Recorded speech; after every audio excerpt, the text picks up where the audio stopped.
Hello everyone. Daily current affair series में आज हम लोग देखेंगे 22 से 24 अक्टूबर 2023 के करंट अफेयर। तो आते हैं आज के पहले करंट अफेयर पे।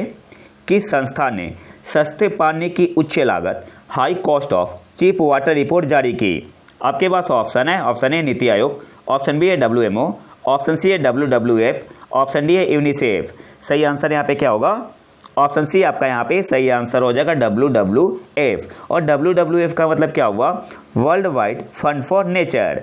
किस संस्था ने सस्ते पानी की उच्च लागत high cost of cheap water report जारी की? तो ऑप्शन सी आपका यहाँ पे सही आंसर हो जाएगा WWF ने। इस रिपोर्ट में चेतावनी दी गई है कि 58 ट्रिलियन USD के आर्थिक मूल्य को खतरा है। इसके अलावा आपको याद क्या रखना है? वर्ल्ड फूड डे कब मनाते हैं? 16 अक्टूबर को।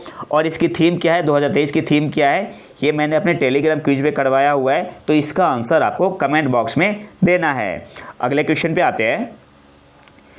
PM मोदी ने समुद्री अमृत काल विजन 2047, मैरीटाइम अमृत काल विजन 2047 जो कि एक रोड मैप है, किसके लिए लॉन्च किया? आपके पास ऑप्शन है। ऑप्शन ए समुद्री उद्योग मैरीटाइम सेक्टर के लिए, ऑप्शन बी है कोयला उद्योग, ऑप्शन सी है कृत्रिम बुद्धिमत्ता, ऑप्शन डी है नन ऑफ दिस, इनमें से कोई भी नहीं। तो सही आंसर यहाँ पे क्या होगा? ऑप्शन ए आपका यहाँ पे सही आंसर हो जाएगा मैरीटाइम सेक्टर के लिए, समुद्री उद्योग के लिए। PM मोदी ने समुद्री अमृत काल विजन 2047, मैरीटाइम अमृत काल विजन 2047 एक रोड मैप है, किसके लिए लॉन्च किया? तो समुद्री उद्योग के लिए। ऑप्शन ए आपका यहाँ पे सही आंसर होगा। अगले क्वेश्चन पे आते हैं। United nation university world institute for development economics research, short में इसे बोलते हैं UNWIDER के एक नए पेपर में चेतावनी दी गई है कि किस वर्ष तक 600 मिलियन से अधिक लोगों को अत्यधिक गरीबी का सामना करना पड़ सकता है। आपके पास ऑप्शन है। ऑप्शन ए 2040 तक, ऑप्शन बी है 2025, ऑप्शन सी है 2045, ऑप्शन डी है 2030। सही आंसर यहाँ पे क्या होगा? ऑप्शन डी आपका यहाँ पे सही आंसर हो जाएगा 2030 तक। UNWIDER के एक नए पेपर में चेतावनी दी गई है कि किस वर्ष तक 600 मिलियन से अधिक लोगों को अत्यधिक गरीबी का सामना करना पड़ सकता है। तो ऑप्शन डी आपका यहाँ पे सही आंसर हो जाएगा 2030 तक। इसके अलावा आपको इसका मतलब भी पता होना चाहिए। UNWIDER का मतलब क्या हुआ? United nation university world institute for development economics research. अगले क्वेश्चन पे आते हैं। 2023 में अमेजन जंगल की आग में 2022 की तुलना में कितनी वृद्धि हुई? आपके पास ऑप्शन है। ऑप्शन है 25%, ऑप्शन बी है 10%, ऑप्शन सी है 35%, ऑप्शन डी है 45%। सही आंसर क्या होगा? ऑप्शन बी आपका यहाँ पे सही आंसर हो जाएगा 10%। 2023 में अमेजन जंगल की आग में 2022 की तुलना में कितनी वृद्धि हुई है? तो ऑप्शन बी आपका यहाँ पे सही आंसर हो जाएगा 10%। अगले क्वेश्चन पे आते हैं। किस मंत्रालय ने 2022-23 के लिए अनंतिम कोयला सांख्यिकी प्रोविजनल कोयल स्टैटिस्टिक्स फॉर 2022-23 शीर्षक से सांख्यिकीय प्रकाशन जारी किया है? आपके पास ऑप्शन है। ऑप्शन ए वाणिज्य एवं उद्योग मंत्रालय ने, ऑप्शन बी है MSME मंत्रालय, ऑप्शन सी है कोयला मंत्रालय, ऑप्शन डी है नवीकरणीय एवं ऊर्जा मंत्रालय। तो सही आंसर यहाँ पे होगा ऑप्शन सी कोयला मंत्रालय ने। किस मंत्रालय ने 2022-23 के लिए अनंतिम कोयला सांख्यिकी शीर्षक से सांख्यिकीय प्रकाशन जारी किया है? तो ऑप्शन सी आपका यहाँ पे सही आंसर हो जाएगा कोयला मंत्रालय ने। अगले क्वेश्चन पे आते हैं। किस संस्थान ने 2023 के लिए नए मानकों और विशिष्टताओं के साथ एक उन्नत यातायात प्रबंधन प्रणाली, शॉर्ट में बोलते हैं ATMS का अनावरण किया है? आपके पास ऑप्शन है। ऑप्शन है NHAI, ऑप्शन बी है AAI, ऑप्शन सी है L&T, ऑप्शन डी है नीति आयोग। सही आंसर यहाँ पे क्या होगा? ऑप्शन है आपका यहाँ पे सही आंसर हो जाएगा NHAI। किस संस्थान ने 2023 के लिए नए मानकों और विशिष्टताओं के साथ एक उन्नत यातायात प्रबंधन प्रणाली ATMS का अनावरण किया है? तो ऑप्शन ए आपका यहाँ पे सही आंसर होगा NHAI ने। और NHAI का मतलब क्या हुआ? National highways authority of India. NHAI का मतलब क्या हुआ? National highways authority of India. इसके अलावा आपको एक पॉइंट और याद रखना है। ATMS stands for advanced traffic management system. पूछ सकता है एग्जाम में। ATMS का मतलब क्या हुआ? Advanced traffic management system. इसके अलावा यहाँ पे आपको 3 टर्म और याद रखना है। एक है आपका VIDES, दूसरा है आपका VSDS और तीसरा है TMCS। अब आपसे एग्जाम में पूछ सकता है VIDES स्टैंड्स फॉर, तो इसका होता है video incident detection and enforcement system. VIDES का मतलब क्या हुआ? Video incident detection and enforcement system. और VSDS का मतलब क्या हुआ? Vehicle speed detection system. VSDS का मतलब क्या हुआ? Vehicle speed detection system. और TMCS का मतलब क्या हुआ? Traffic monitoring camera system. तो आपको याद क्या रखना है? सबसे पहले VIDES video incident detection and enforcement system. VSDS का मतलब क्या हुआ? Vehicle speed detection system. और TMCS का मतलब क्या हुआ? Traffic monitoring camera system. तो ये 3 पॉइंट आपको याद रखना है। अगले क्वेश्चन पे आते हैं। केंद्रीय शिक्षा और कौशल विकास और उद्यमिता मंत्री श्री धर्मेंद्र प्रधान ने इंडिया स्किल्स 2023-24 लॉन्च किया और विश्व कौशल 2022 विजेताओं को सम्मानित किया। भारत ने वैश्विक प्रतियोगिता में कौन सा स्थान हासिल किया है? आपके पास ऑप्शन है। ऑप्शन है 5वां, ऑप्शन बी है 11वां, ऑप्शन सी है 9वां, ऑप्शन डी है 15वां। सही आंसर यहाँ पे क्या होगा? ऑप्शन बी आपका यहाँ पे सही आंसर हो जाएगा, 11वां। केंद्रीय शिक्षा और कौशल विकास और उद्यमिता मंत्री कौन है? श्री धर्मेंद्र प्रधान ने इंडिया स्किल्स 2023-24 लॉन्च किया और विश्व कौशल 2022 विजेताओं को सम्मानित किया। भारत ने वैश्विक प्रतियोगिता में कौन सा स्थान हासिल किया है? तो 11th, ऑप्शन बी आपका यहाँ पे सही आंसर होगा। अगले क्वेश्चन पे आते हैं। सेंट बेलेक स्लैब 4000 साल पुराना स्लैब है जिसकी खोज किस देश में की गई थी? आपके पास ऑप्शन है। ऑप्शन है USA, ऑप्शन बी है UAE, ऑप्शन सी है जर्मनी, ऑप्शन डी है फ्रांस। सही आंसर यहाँ पे क्या होगा? ब्रोंज एज के समय का है, तो ऑप्शन डी आपका यहाँ पे सही आंसर हो जाएगा, फ्रांस। सेंट बेलेक स्लैब 4000 साल पुराना स्लैब है जिसकी खोज किस देश में की गई थी?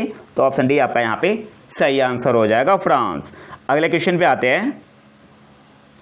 बिहार का चौथा कृषि रोड मैप 2023 से 2028 किसने लॉन्च किया है? आपके पास ऑप्शन है। Option A Shri Nitish Kumar, option B है तेजस्वी यादव, ऑप्शन सी है श्रीमती द्रौपदी मुर्मू जी, ऑप्शन डी है नरेंद्र मोदी। सही आंसर यहाँ पे क्या होगा? ऑप्शन सी आपका यहाँ पे सही आंसर हो जाएगा, श्रीमती द्रौपदी मुर्मू जी ने।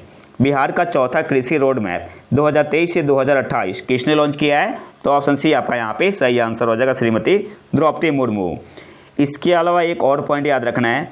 बिहार सरकार 2008 से कृषि रोड मैप लागू कर रही है। अगले क्वेश्चन पे आते हैं। प्रधानमंत्री नरेंद्र मोदी ने कहा कि भारत को कब तक एक भारतीय निर्मित स्वदेशी अंतरिक्ष स्टेशन स्थापित करने और कब तक चंद्रमा पर भारतीयों को उतारने का लक्ष्य रखना चाहिए? आपके पास ऑप्शन है। ऑप्शन है 2035-2040 क्रमशः, ऑप्शन बी है 2040-2045 क्रमशः, ऑप्शन सी है 2025-2030 क्रमशः, ऑप्शन डी है 2035-2045 क्रमशः। सही आंसर यहाँ पे क्या होगा? ऑप्शन ए आपका यहाँ पे सही आंसर हो जाएगा, 2035 और 2040 क्रमशः। प्रधानमंत्री नरेंद्र मोदी ने कहा कि भारत को 2035 तक एक भारतीय निर्मित स्वदेशी अंतरिक्ष स्टेशन स्थापित करने और 2040 तक चंद्रमा पर भारतीयों को उतारने का लक्ष्य रखना चाहिए। तो ऑप्शन ए आपका यहाँ पे सही आंसर होगा। अगले क्वेश्चन पे आते हैं। युवा संगम भारत सरकार द्वारा भारत के विभिन्न राज्यों और केंद्र शासित प्रदेशों के युवाओं के बीच लोगों से लोगों के बीच जुड़ाव को मजबूत करने की एक पहल है। यह कार्यक्रम किस वर्ष की आयु के इच्छुक युवाओं के लिए खुला है? आपके पास ऑप्शन है। ऑप्शन है 18 से 40 के बीच, ऑप्शन बी 18 से 30 के बीच, ऑप्शन सी 18 से 20 के बीच, ऑप्शन सी है 14 से 20 के बीच। सही आंसर क्या होगा? ऑप्शन बी आपका यहाँ पे सही आंसर हो जाएगा, 18 से 30 के बीच। युवा संगम भारत सरकार द्वारा भारत के विभिन्न राज्यों और केंद्र शासित प्रदेशों के युवाओं के बीच लोगों से लोगों के बीच जुड़ाव को मजबूत करने की एक पहल है। यह कार्यक्रम किस वर्ष की आयु के इच्छुक युवाओं के लिए खुला है? तो 18 से 30 के बीच। ऑप्शन बी आपका यहाँ पे सही आंसर होगा। इसके अलावा और क्या याद रखना आपको यहाँ से जो इंपॉर्टेंट पॉइंट है, ये जो युवा संगम इनिशिएटिव है किसके अंतर्गत आता है? तो एक भारत श्रेष्ठ भारत के अंतर्गत, एक भारत श्रेष्ठ भारत के अंतर्गत। अगले क्वेश्चन पे आते हैं। अच्छा, ये न्यूज़ में क्यों है? तो अभी युवा संगम फेज 3 लॉन्च हुआ है। अगले क्वेश्चन पे आते हैं। जलवायु परिवर्तन के कारण तेजी से बढ़ती चरम मौसमी घटनाओं के युग में एक हालिया अध्ययन परस्पर जुड़ी जलवायु घटनाओं के जटिल जाल पर प्रकाश डालता है, जिसे किस नाम से जाना जाता है? आपके पास ऑप्शन है। Option A tele connection, option B है एक्सो कनेक्शन, ऑप्शन सी है जेनोट्रॉफी, ऑप्शन डी है इनमें से कोई भी नहीं। तो इसे क्या कहते हैं? टेली कनेक्शन कहते हैं। ऑप्शन ए आपका यहाँ पे सही आंसर होगा। जलवायु परिवर्तन के कारण तेजी से बढ़ती चरम मौसमी घटनाओं के युग में एक हालिया अध्ययन परस्पर जुड़ी जलवायु घटनाओं के जटिल जाल पर प्रकाश डालता है। इसे किस नाम से जाना जाता है? तो टेली कनेक्शन के नाम से। ऑप्शन ए आपका यहाँ पे सही आंसर होगा। अगले क्वेश्चन पे आते हैं। विश्व का सबसे बड़ा under water ghost particle detector कौन सा देश बना रहा है? आपके पास ऑप्शन है। Option A UAE, option B है रूस, ऑप्शन सी है भारत, ऑप्शन डी है चीन। सही आंसर यहाँ पे क्या होगा? बेसिकली क्या है? एक टेलीस्कोप है आपका। बेसिकली क्या है? एक टेलीस्कोप है। तो सही आंसर यहाँ पे होगा ऑप्शन डी, चीन बना रहा है। तो ऑप्शन डी आपका यहाँ पे सही आंसर होगा। विश्व का सबसे बड़ा under water ghost particle detector कौन सा देश बना रहा है? तो ऑप्शन डी आपका यहाँ पे सही आंसर हो जाएगा, चीन। इसके अलावा जो इंपॉर्टेंट पॉइंट है वो देख लेते हैं। इसका नाम क्या है? इस टेलीस्कोप का नाम है ट्राइडेंट। और ट्राइडेंट का मतलब क्या हुआ? The tropical deep sea neutrino telescope.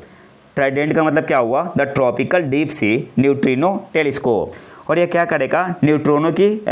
Neutrinos की खोज करेगा। जो न्यूट्रिनो होता है ना, उसे डिटेक्ट करेगा।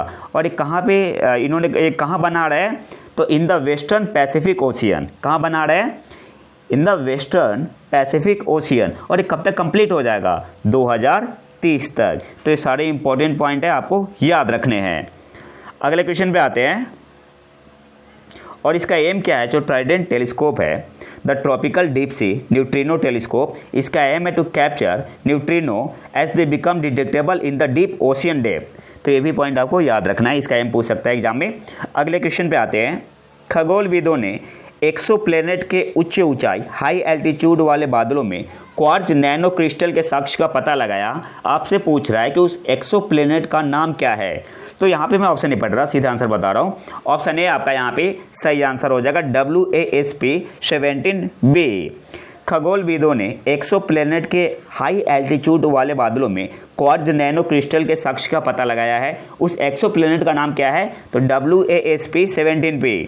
तो WASP 17b क्या है? 17b क्या है?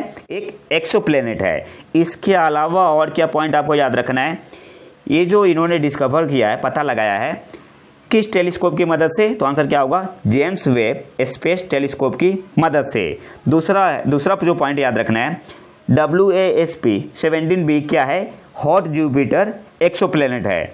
और पृथ्वी से कितनी दूरी पर है? तो 1300 लाइट ईयर। तो सारे इंपॉर्टेंट पॉइंट है, आपको याद रखने हैं। अगले क्वेश्चन पे आते हैं। वर्ल्ड फूड इंडिया 2023 का दूसरा संस्करण 3 से 5 नवंबर तक नई दिल्ली के प्रगति मैदान में हुआ। इसमें भागीदार देश कौन था? पार्टनर कंट्री कौन था? आपके पास ऑप्शन है। Option A UAE, option B है USA, ऑप्शन सी है नीदरलैंड, ऑप्शन डी है UK। सही आंसर यहाँ पे क्या होगा? ऑप्शन सी आपका यहाँ पे सही आंसर हो जाएगा, नीदरलैंड। वर्ल्ड फूड इंडिया 2023 का दूसरा संस्करण 3 से 5 नवंबर तक नई दिल्ली के प्रगति मैदान में हुआ। इसमें पार्टनर कंट्री कौन था? भागीदार देश कौन था? तो ऑप्शन सी आपका यहाँ पे सही आंसर हो जाएगा, नीदरलैंड। और इसे इनॉग्रेट किसके द्वारा किया गया था? प्राइम मिनिस्टर नरेंद्र मोदी जी के द्वारा। और एक्स्ट्रा पॉइंट क्या याद रखना है? देखो, पार्टनर कंट्री कौन था? नीदरलैंड था। और फोकस कंट्री कौन था? जापान और वियतनाम। तो इंपॉर्टेंट पॉइंट है, आपको याद रखना है। अगले क्वेश्चन पे आते हैं।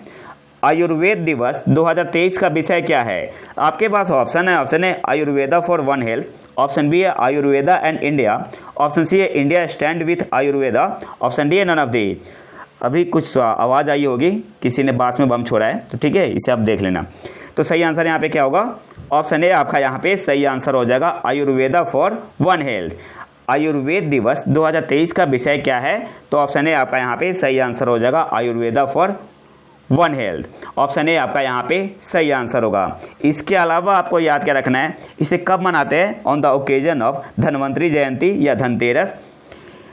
और थीम क्या है, थीम तो आपका था आयुर्वेदा फॉर वन हेल्थ, और टैगलाइन क्या था, टैगलाइन था Ayurveda for everyone on every day.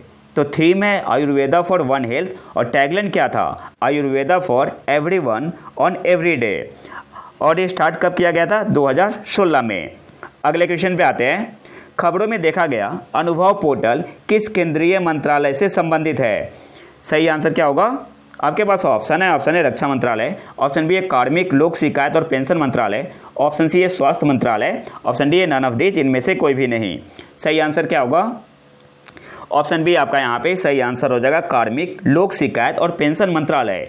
खबरों में देखा गया अनुभव पोर्टल किस केंद्रीय मंत्रालय से संबंधित है, तो ऑप्शन बी आपका यहाँ पे सही आंसर हो जाएगा, कार्मिक लोक शिकायत और पेंशन मंत्रालय।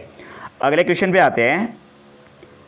प्रधानमंत्री ने किस राज्य में 511 प्रमोद महाजन ग्रामीण कौशल विकास केंद्र लॉन्च किए। आपके पास ऑप्शन है ग्रामीण कौशल्य विकास केंद्र लॉन्च किए। आपके पास ऑप्शन है महाराष्ट्र में, ऑप्शन बी है राजस्थान, ऑप्शन सी है केरल, ऑप्शन डी है छत्तीसगढ़। सही आंसर क्या होगा, तो ऑप्शन ए आपका यहाँ पे सही आंसर हो जाएगा, महाराष्ट्र में। प्रधानमंत्री ने किस राज्य में 511 प्रमोद महाजन ग्रामीण कौशल्य विकास केंद्र लॉन्च किए, तो ऑप्शन ए आपका यहाँ पे सही आंसर हो जाएगा, महाराष्ट्र में। अगले क्वेश्चन पे आते हैं। किस जहाज निर्माण कंपनी ने स्टील्थ गाइडेड मिसाइल विध्वंसक प्रोजेक्ट 15B श्रेणी का तीसरा जहाज INS इम्फाल वितरित किया।